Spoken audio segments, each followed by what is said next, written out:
12. Man and machine. As mature industries stagnate, information technology has advanced so rapidly that it has now become synonymous with the technology itself. Today, more than 1.5 billion people enjoy instant access to the world's knowledge using pocket-sized devices. Every one of today's smartphones has thousands of times more processing power than the computers that guided astronauts to the moon. And if Moore's law continues apace, tomorrow's computers will be even more powerful. Computers already have enough power to outperform people in activities we used to think of as distinctively human. In 1997, IBM's Deep Blue defeated world chess champion Garry Kasparov. Jeopardy's best-ever contestant, Ken Jennings, succumbed to IBM's Watson in 2011. And Google's self-driving cars are already on California roads today. Dale Earnhardt Jr. needn't feel threatened by them, but The Guardian worries on behalf of the millions of chauffeurs and cabbies in the world that self-driving cars could drive the next wave of unemployment. Everyone expects computers to do more in the future, so much more that some wonder, 30 years from now, will there be anything left for people to do? Software is eating the world, venture capitalist Mark Andreessen has announced with a tone of inevitability. VC Andy Kessler sounds almost gleeful when he explains that the best way to create productivity is to get rid of people. Forbes captured a more anxious attitude when it asked readers, "Will a machine replace you?" Futurists can seem like they hope the answer is yes. Luddites are so worried about being replaced that they would rather we stop building new technology altogether. Neither side questions the premise that better computers will necessarily replace human workers. But that premise is wrong. Computers are complements for humans, not substitutes. The most valuable businesses of coming decades will be built by entrepreneurs who seek to empower people rather than try to make them obsolete. Substitution versus complementarity. 15 years ago, American workers were worried about competition from cheaper Mexican substitutes. And that made sense, because humans really can substitute for each other. Today people think they can hear Ross Perot's giant sucking sound once more, but they trace it back to server farms somewhere in Texas instead of cut-rate factories in Tijuana. Americans fear technology in the near future because they see it as a replay of the globalization of the near past. But the situations are very different. People compete for jobs and for resources, computers compete for neither. Globalization means substitution. When Perot warned about foreign competition, both George H.W. Bush and Bill Clinton preached the gospel of free trade. Since every person has a relative strength at some particular job, in theory the economy maximizes wealth when people specialize according to their advantages and then trade with each other. In practice, it's not unambiguously clear how well free trade has worked, for many workers at least. Gains from trade are greatest when there's a big discrepancy in comparative advantage, but the global supply of workers willing to do repetitive tasks for an extremely small wage is extremely large. People don't just compete to supply labor, they also demand the same resources. While American consumers have benefited from access to cheap toys and textiles from China, they've had to pay higher prices for the gasoline newly desired by millions of Chinese motorists. Whether people eat shark fins in Shanghai or fish tacos in San Diego, they all need food and they all need shelter. And desire doesn't stop at subsistence. People will demand ever more as globalization continues. Now that millions of Chinese peasants can finally enjoy a secure supply of basic calories, they want more of them to come from pork instead of just grain. The convergence of desire is even more obvious at the top. All oligarchs have the same taste in crystal, from Petersburg to Pyongyang. Technology means complementarity. Now think about the prospect of competition from computers instead of competition from human workers. On the supply side, computers are far more Different from people than any two people are different from each other, men and machines are good at fundamentally different things. People have intentionality, we form plans and make decisions in complicated situations. We're less good at making sense of enormous amounts of data. Computers are exactly the opposite, they excel at efficient data processing, but they struggle to make basic judgments that would be simple for any human. To understand the scale of this variance, consider another of Google's Computer for Human substitution projects. In 2012, one of their supercomputers made headlines when, after scanning 10 million thumbnails of YouTube videos, it learned to identify a cat with 75% accuracy. That seems impressive until you remember that an average 4-year-old can do it flawlessly. When a cheap laptop beats the smartest mathematicians at some tasks, but even a supercomputer with 16,000 CPUs can't beat a child at others, you can tell that humans and computers are not just more or less powerful than each other, they're categorically different. The stark differences between man and machine mean that gains from working with computers are much higher than gains from trade with other people. We don't trade with computers any more than we trade with livestock or lamps. And that's the point, computers are tools, not rivals. The differences are even deeper on the demand side. Unlike people in industrializing countries, computers don't yearn for more luxurious foods or beachfront villas in Cap Ferrat. All they require is a nominal amount of electricity, which they are not even smart enough to want. When we design new computer technology to help solve problems, we get all the efficiency gains of a hyper-specialized trading partner without having to compete with it for resources. Properly understood, technology is the one way for us to escape competition in a globalizing world. As computers become more and more powerful, they won't be substitutes for humans, they'll be complements. Complementary businesses. Complementarity between computers and humans isn't just a macro-scale fact. It's also the path to building a great business. I came to understand this from my experience at PayPal. In mid-2000, we had survived the dot-com crash and we were growing fast, but we faced one huge problem. We were losing upwards of $10 million to credit card fraud every month. Since we were processing hundreds or even thousands of transactions per minute, we couldn't possibly review each one. No human quality control team could work that fast. So we did what any group of engineers would do, we tried to automate a solution. First, Max Levchin assembled an elite team of mathematicians to study the fraudulent transfers in detail. Then we took what we learned and wrote software to automatically identify and cancel bogus transactions in real time. But it quickly became clear that this approach wouldn't work either. After an hour or two, the thieves would catch on and change their tactics.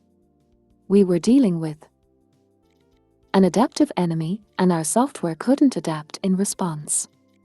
The fraudsters' adaptive evasions fooled our automatic detection algorithms, but we found that they didn't fool our human analysts as easily.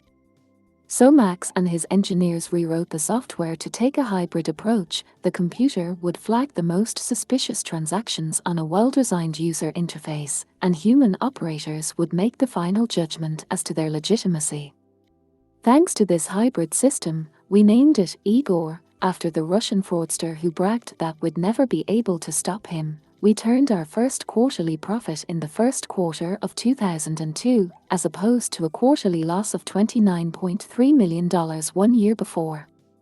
The FBI asked us if we'd let them use Igor to help detect financial crime.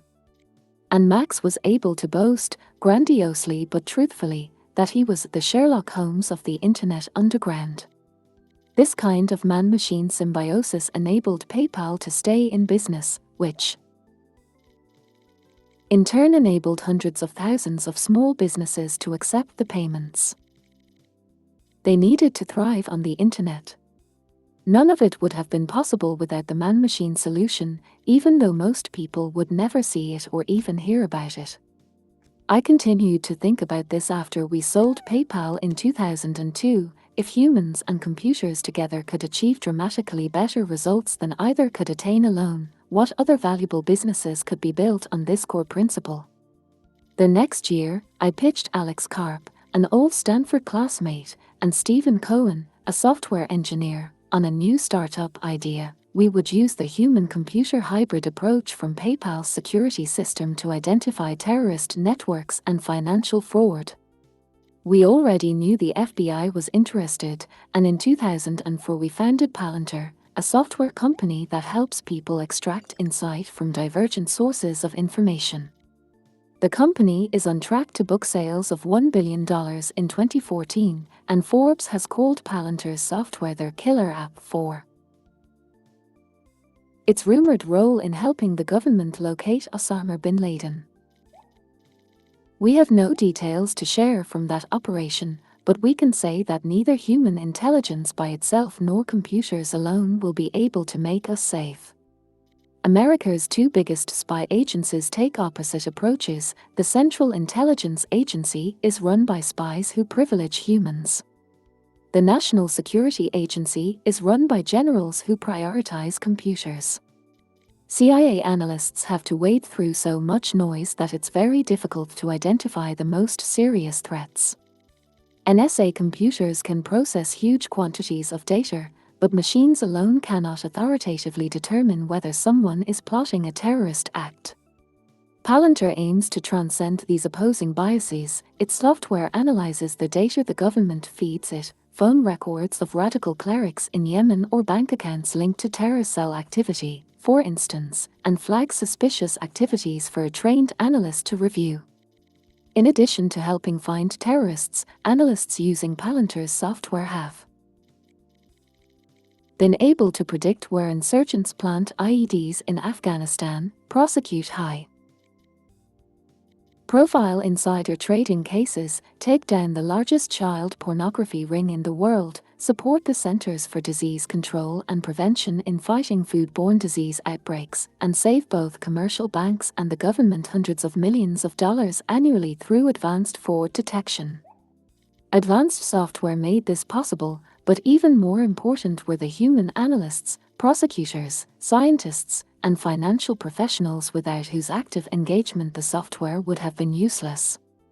Think of what professionals do in their jobs today. Lawyers must be able to articulate solutions to thorny problems in several different ways. The pitch changes depending on whether you're talking to a client, opposing counsel, or a judge. Doctors need to marry clinical understanding with an ability to communicate it to non-expert patients. And good teachers aren't just experts in their disciplines, they must also understand how to tailor their instruction to different individuals' interests and learning styles. Computers might be able to do some of these tasks, but they can't combine them effectively. Better technology in law, medicine, and education won't replace professionals, it will allow them to do even more. LinkedIn has done exactly this for recruiters. When LinkedIn was founded in 2003, they didn't poll recruiters to find discrete pain points in need of relief. And they didn't try to write software that would replace recruiters outright. Recruiting is part detective work and part sales. You have to scrutinize applicants' history, assess their motives and compatibility, and persuade the most promising ones to join you. Effectively replacing all those functions with a computer would be impossible. Instead, LinkedIn set out to transform how recruiters did their jobs. Today, more than 97% of recruiters use LinkedIn and its powerful search and filtering functionality to source job candidates, and the network also creates value for the hundreds of millions of professionals who use it to manage their personal brands. If LinkedIn had tried to simply replace recruiters with technology, they wouldn't have a business today. The ideology of computer science. Why do so many people miss the power of complementarity? It starts in school. Software engineers tend to work on projects that replace human efforts because that's what they're trained to do. Academics make their reputations through specialized research. Their primary goal is to publish papers, and publication means respecting the limits of a particular discipline. For computer scientists, that means reducing human capabilities into specialized tasks that computers can be trained to conquer one by one. Just look at the trendiest fields in computer science today. The very term machine learning evokes imagery of replacement, and its boosters seem to believe that computers can be taught to perform almost any task, so long as we feed them enough training data. Any user of Netflix or Amazon has experienced the results of machine learning firsthand. Both companies use algorithms to recommend products based on your viewing and purchase history. Feed them more data and the recommendations get ever better. Google Translate works there. Same way, providing rough but serviceable translations into any of the 80 languages it supports, not because the software understands human language, but because it has extracted patterns through statistical analysis of a huge corpus of text. The other buzzword that epitomizes a bias towards substitution is big data. Today's companies have an insatiable appetite for data, mistakenly believing that more data always creates more value. But big data is usually dumb data. Computers can find patterns that elude humans, but they don't know how to compare patterns from different sources or how to interpret complex behaviors. Actionable insights can only come from a human analyst or the kind of generalized artificial intelligence that exists only in science fiction. We have let ourselves become enchanted by big data only because we exoticize technology. We're impressed with small feats accomplished by computers alone, but we ignore big achievements from complementarity because the human contribution makes them less uncanny. Watson, Deep Blue, and ever better machine learning algorithms are cool. But the most valuable companies in the future won't ask what problems can be solved with computers alone. Instead, they'll ask, how can computers help humans solve hard problems? Ever smarter computers, friend or foe? The future of computing is necessarily full of unknowns. It's become conventional to see ever smarter anthropomorphized robot intelligences like Siri and Watson as harbingers of things to come. Once computers can answer all our questions, perhaps they'll ask why they should remain subservient to us at all. The logical endpoint to this substitutionist thinking is called strong AI computers that eclipse humans on every important dimension. Of course, the Luddites are terrified by the possibility. It even makes the futurists a little uneasy. It's not clear whether strong AI would save humanity or doom it. Technology is supposed to increase our mastery over nature and reduce the role of chance in our lives. Building smarter than human computers could actually bring chance back with a vengeance. Strong AI is like a cosmic lottery ticket. If we win, we get utopia. If we lose, Skynet substitutes us out of existence. But even if strong AI is a real possibility rather than an imponderable mystery, it won't happen anytime soon. Replacement by computers is a worry for the 22nd century. Indefinite fears about the far future shouldn't stop us from making definite plans today. Luddites claim that we shouldn't build the computers that might replace people someday. Crazed futurists argue that we should.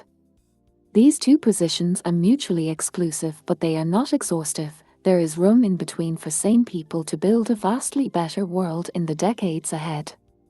As we find new ways to use computers, they won't just get better at the kinds of things people already do, they'll help us to do what was previously unimaginable. oceanofpdf.com